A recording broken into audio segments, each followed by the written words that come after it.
Your players have won the battle, the enemies have surrendered. Now, the real trouble begins.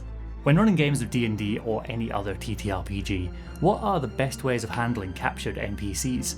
How can we make interrogation scenes useful, and not just having captives saying, "I ain't telling you nothing"? How do we make sure that what happens next is safe and fun for everyone, and moves the story along? My name's Rich, and this is Renegade Rolls. After the battle, the victorious player characters have three big options. Will they kill any survivors? Will they show mercy and let them go? Or will they enter into one of the trickiest and least discussed elements of TTRPGs, with the potential to slow a game session down to a crawl, or at worst, destabilise an entire group? Yep, this video is all about that last option. Interrogations. Dealing with captured NPCs comes up often, and can be really slow and awkward while the party decides what to do. One reason for this is because, as a group, your players aren't used to this position of power. Putting them on the spot often means that they can make surprising choices. Most of the time, as GMs, we're giving our players situations to react to. In an interrogation type scene, the player characters have all the control. They have to be proactive in order to get the information that they want. This reversal can often lead to the pace of the game falling off a cliff, as a great debate begins, in and out of character. What do the party actually want to know? What methods are they willing to use to achieve it? Who should do the talking? If your parties are anything like the ones that I GM for, there's likely to be a range of moral codes within the group. The cliche of making the paladin turn their back while the others do crimes really does seem to come up a lot. Before we get to the tough stuff, a universal quick tip for these sorts of scenes. Avoid asking for a roll for keeping an eye on a prisoner or tying ropes tightly. D&D and lots of other TTRPGs are heroic fantasy. Even level 1 adventurers are competent and they know what they're doing. It's totally okay if the player forgets to mention tying knots or checking them properly, as the character would definitely remember. On the other hand, making a secret roll to see if the captive has a hidden knife to cut the ropes with is totally fine. There are some horror stories out there, in the very real sense of the term, which I'm not going to share any details of, but where player characters inflict all manner of nasty things on their captives. In some specific situations, this may be okay if your setting and group are all in enthusiastic agreement. Maybe you're running an explicitly evil campaign, but for me, in a standard game, this would be one of my lines that I would not tolerate at my table.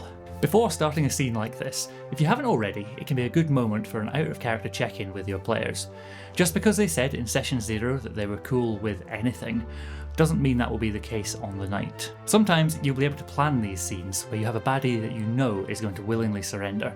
These can be great exposition devices if you've got an NPC who is going to impart useful, plot-relevant information.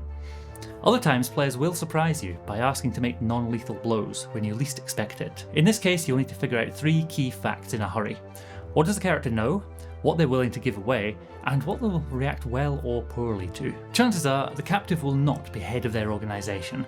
They're likely to be a minion or a lieutenant with limited knowledge, and things may have been actively kept from them by those in command. Even Goblin number 3, who didn't even have a name until you hastily looked one up from your custom GM screen. Goblin number 3, Caractacus Blacktooth IV, proud member of the Goblin aristocracy, is unlikely to be a cultist or utterly committed to his cause. He will not want to die or risk further injury just for the sake of his superiors. If you have a largely moral party, it can be hard for them to make the threat of violence credible. I'd recommend you skip the awkwardness of someone in the party saying, "Tell us what we want to know, or things will get nasty," and say from the outset, Caractacus Blacktooth IV, proud member of the Goblin aristocracy, looks exhausted from the battle and doesn't look to have much fight left in him. For the interrogation itself, I like to keep in mind that everyone is the hero of their own story, and will come up with justifications for their actions, which they believe to be correct and sensible, however outlandish they appear from the outside. Your NPC is not Skeletor.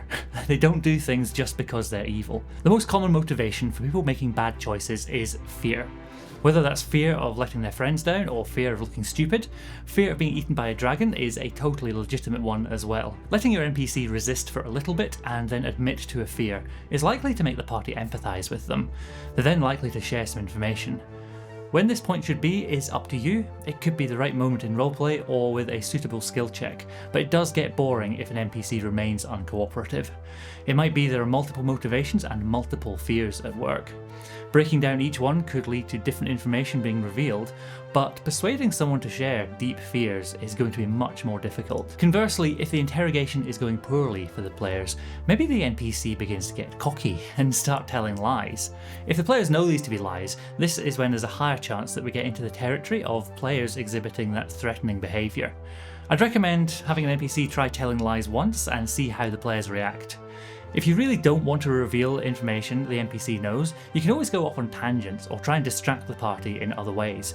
You could share something truthful, but unrelated to the thing that you want to keep a secret, and see if the players take the bait. They might forget about their original line of questioning entirely. These roleplay elements can be supported by dice rolling, but it can be really disappointing for players to construct a good argument, but then see it fall on deaf ears because of a bad dice roll. I prefer to use persuasion and deception checks sparingly, focusing more on insight checks to see if they can read any tells from their captive. If you're short on time, or your group would rather not roleplay these sections, you could run a group skill check. I'd make this a mix of persuasion, deception, intimidation, and insight checks to figure out what information was shared. For difficulty, setting it at something similar to the NPC's charisma score feels right, with modifiers if they maybe lost hit points in a battle or are otherwise exhausted. Players have spells, and they will use them. Some of these are social goodberries, so overpowered in certain situations that entire parts of the game can be skipped. It's worth discussing with your players when they choose them, the reasons why they're picking them. It could be that they want their character to feel powerful, or that it fits well with the character's backstory.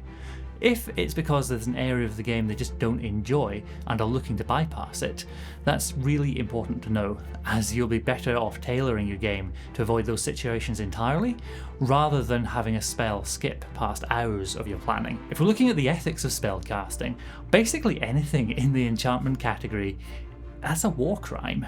Once some information has been obtained by means moral or otherwise, you'll likely find your players will look for any way they can to avoid having to take the captured NPC with them. Your players probably want the adventuring group just to be them and maybe a friendly NPC or two, certainly not a grumpy goblin. There are a few options and outs that you can give to the players which might be a decent compromise. The easiest method is to leave them tied up, but depending on the environment, this could be as good as killing them. Handing them over to the authorities carries some similar risks, but it might be the right option in some civilized settings. The NPC could complain of their treatment to the guards, kicking off a whole different story where the party's reputation begins to be tarnished. Sometimes the individual isn't a problem, more the weapons that they're carrying. Disarming them might be all that's needed. A story-driven option is to give the players a reward for keeping them alive. Maybe the NPC has a crumpled wanted poster in their pocket with their face on it. Mention an enticing sounding bounty and your players might think again about walking away. Thank you Barlow Keep for this tip. They're a brilliant new TTRPG channel that's just getting started like me.